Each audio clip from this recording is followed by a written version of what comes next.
Hey guys, it's recipe time. So what I'm going to be making today is some sort of casserole.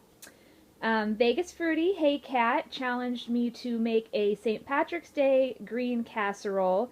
And it is way past St. Patrick's Day, but it is never too late for a green casserole. You are going to see this created on the fly. I have a basic idea, and we're going to see if it's going to work out. So I'm going to use these zucchinis here as noodles, and we're going to layer that. In between the layers, we're going to have some peas and some lentils. And in between, all mixed in with that, I'm going to make a cashew, spinach, garlic sauce. And then I'm going to layer it all and bake it. So let's get started and see how it comes together. Alright, for the sauce, this is what my idea is so far. Right here I have a cup of soaked cashews. Soak them overnight if you can. I've had mine soaking since this morning just to soften them up a little bit. I'm going to start out with one large clove of garlic and then add more if I need it. I just don't want to make it too garlicky, but I love garlic. I've got some plain soy milk back there. I've got a big bag of spinach.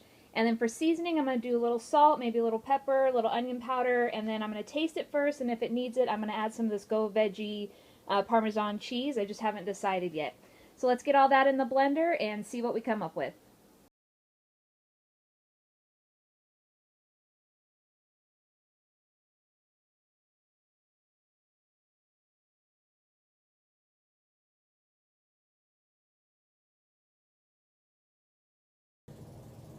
Hey, I cannot make this stuff up. I'm not going to lie to you. This is pretty fantastic. Yeah. It's a little thick. You can thin it out if you want, but I think I want to leave it thick, I think. Holy cow. Try the sauce. If you don't try anything else, try the sauce.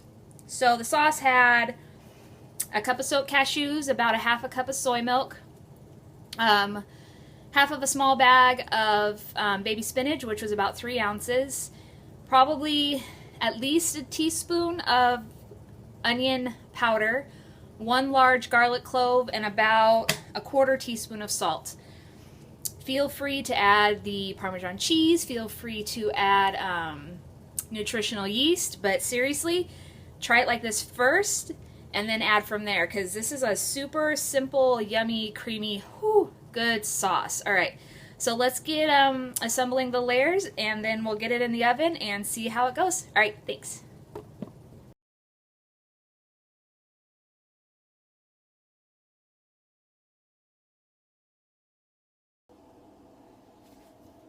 Alright, hoping this angle works. So as you can see, I have 1 layer of zucchini down. Make it as thin or as thick as you want. It'll just depend on how long you cook it. I also thought about parboiling these first so they're a little tender, but I think with the cooking they'll get tender. So I put a nice layer down. Next I'm going to, can't see there. I'm going to add the lentils. So let me just start sprinkling stuff in. And if you want as well, depending on if you're watching your salt or not, you can season each layer. And seasoning each layer just helps get you more flavors, i.e. layering the flavors. So it's up to you. I'm just going to do a little salt and a little onion powder, I think, on that layer. And the lentils that I'm using are those Trader Joe's already steamed lentils. And they come pre-seasoned already, so they're going to add a whole lot of flavor. So let me just get these out real quick for you.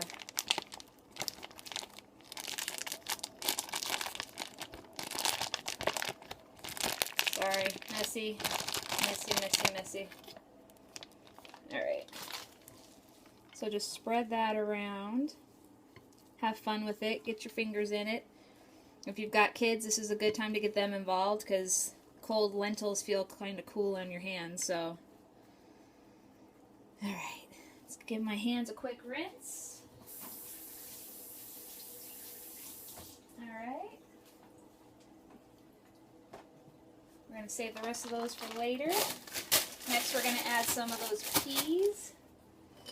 Those organic peas from Trader Joe's, which are really good. They're some of my favorite peas. 1, because they're organic, 2, because they're Trader Joe's, and 3, because they're sweet. No need to thaw these. Peas thaw pretty fast once they hit some heat, so the heat of the oven and everything will thaw these pretty well. Again, put as much as you want. I like peas. I think they're going to add a good sweetness to it. And I think the texture of the lentils and the peas together, a nice little pop, I think that's going to go really good together. So let me give a little bit more. Remember, they will cook down just a tiny, tiny bit. I put on several handfuls. Again, no measurements, just what you want. One more. You can layer this. You can season this layer if you want, or just leave it. Next is this delicious, delicious sauce. See if it'll pour out for me.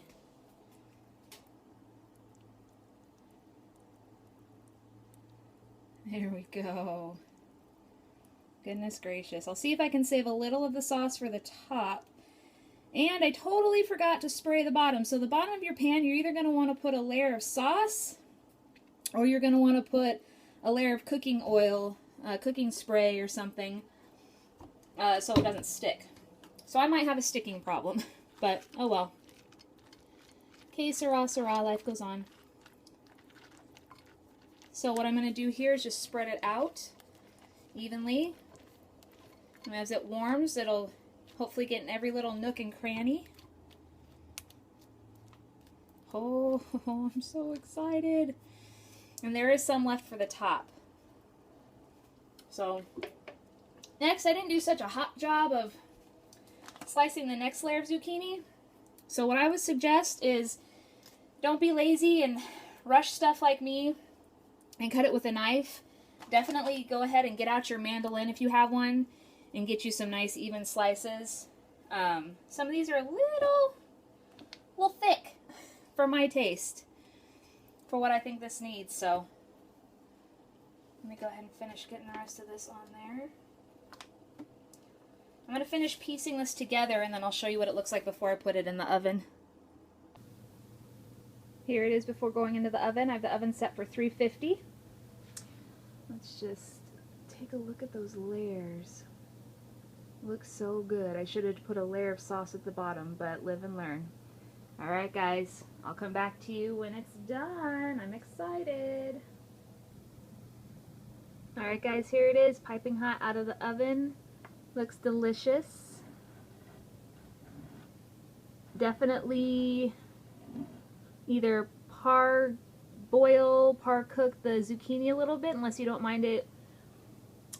I don't want to say it's not crunchy, but it's not quite as tender maybe as I might like it.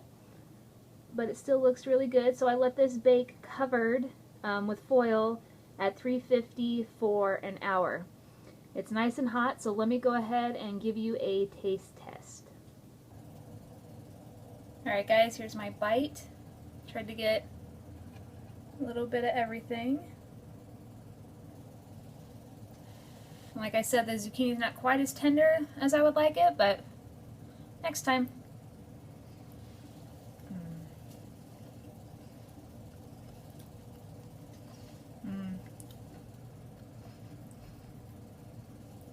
That cream sauce would make anything taste good.